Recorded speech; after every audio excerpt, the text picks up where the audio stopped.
기다린 먼치스입니다.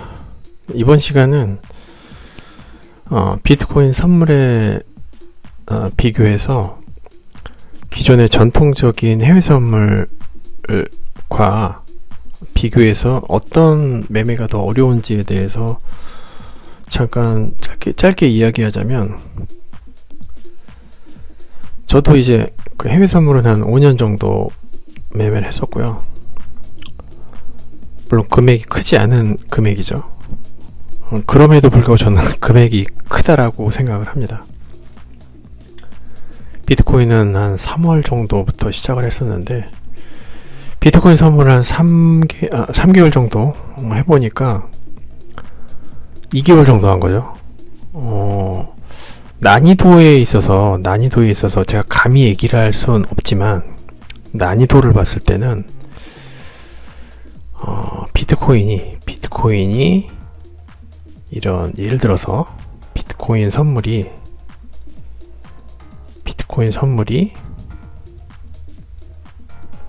나스닥 선물보다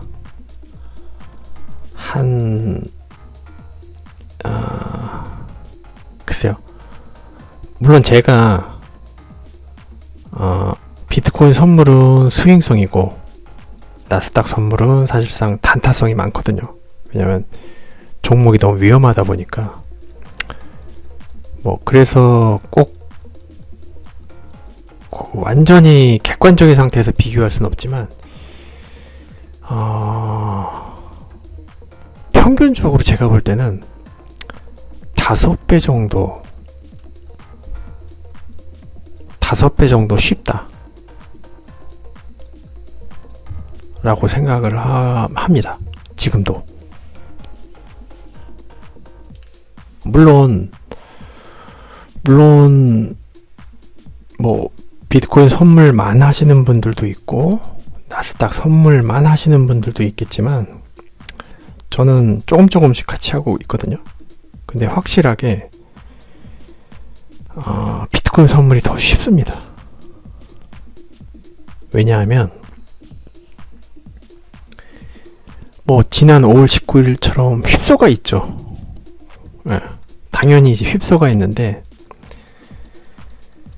비트코인 선물은 휩소가 가끔 나오잖아요.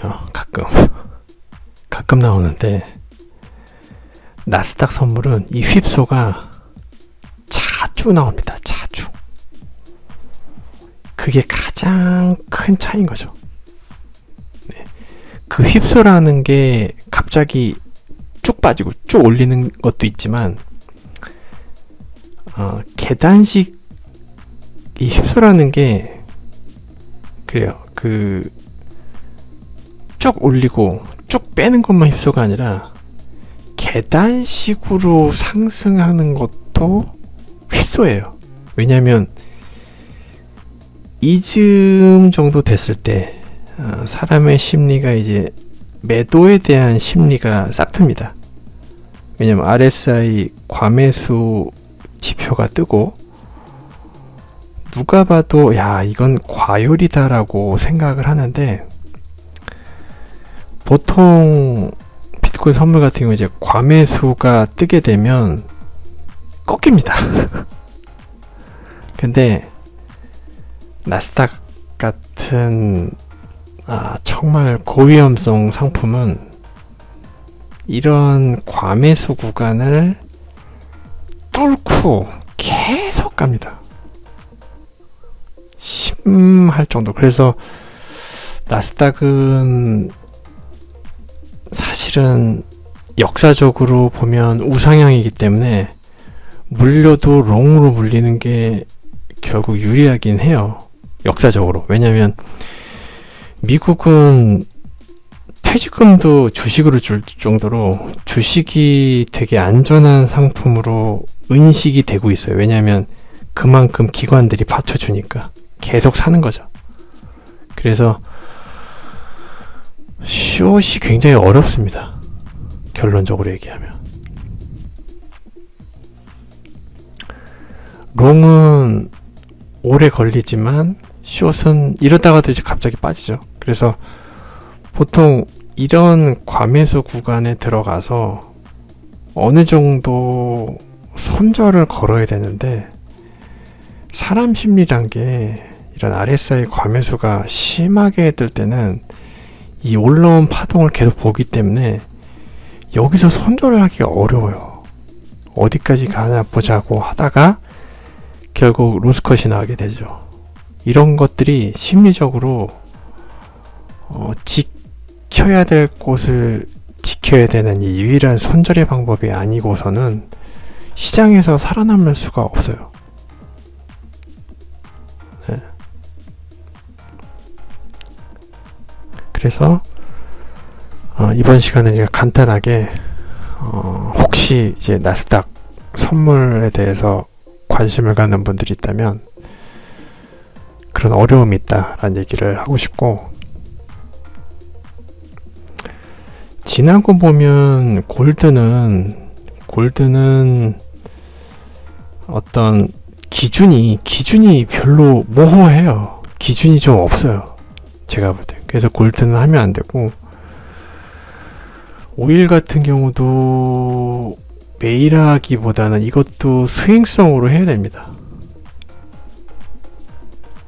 오일은 이벤트가 있어서, 이것도 오일도 추세가 강하기 때문에 추세 끝까지 올라갑니다. 끝까지. 과매수 상태 그냥 무시하고 끝까지 가고 끝까지 내리고. 그래서 오일이야말로 추세를 제대로 못하면 가지고 있는 전 재산을 잃습니다. 오일도 굉장히 위험한 상품이에요.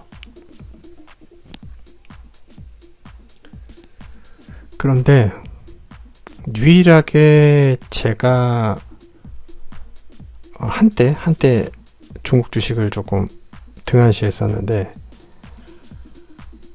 항생 선물을 해보니까 저는 항생 선물을 단타 위주로 합니다. 왜냐면 항생은 아까 얘기했듯이 나스닥은 끝없이 올라가고 오일은 끝없이 내려가고 이런 추세가 많이 나옵니다. 전통적인 선물은. 근데 항생 선물도 추세가 나오긴 하는데 추세보다는 단타 관점에서 접근을 하면 굉장히 유익합니다. 그러니까 내가 어느 정도 차트에 대해서 눈이 있고 그러면 항생 선물로 월급 이상이 나온다고 보시면 돼요. 내가 리스크를 조절하면서 매매를 하게 되면 항생 선물이 월급 이상의 수익은 가져다 줄 수 있습니다. 이 한 종목으로만. 물론 이제 사람마다 다르겠지만 제가 비트코인하고 나스닥 그리고 항생 선물을 비교했을 때 항생 선물은 비트코인보다는 어렵지만 그러니까 그런 것 같아요. 굳이 이거를 순위를 매길 수는 없지만 나스닥이 가장 어렵고요. 난이도 측면에서 봤을 때 그러니까 쉽다 기준으로 해서 봤을 때 나스닥이 항생보다 어렵고요. 그리고 항생이 나스닥보다 쉽고 BTC 선물이 항생보다 쉽다. 이렇게 저 나름대로 기준을 볼 수가 있을 것 같아요. 그래서 저는 만약에 한 번도 경험을 안 해보셨다면 그리고 또 계획이 있으시다면은 나스닥하고 항생 둘 중에 당분간은 항생으로 시작하셔서 나스닥으로 가는 게 맞다라고 생각이 들고요. 그리고 또 한 가지는 이제 나스닥 선물 같은 경우 미니를 하기보다는 10분의 1 가격인 마이크로 하는 게 훨씬 더 심리를 잡으면서 할 수가 있습니다. 그래서 마이크로로 할 것을 권장해 드리면서 오늘 시간 마치도록 하겠습니다.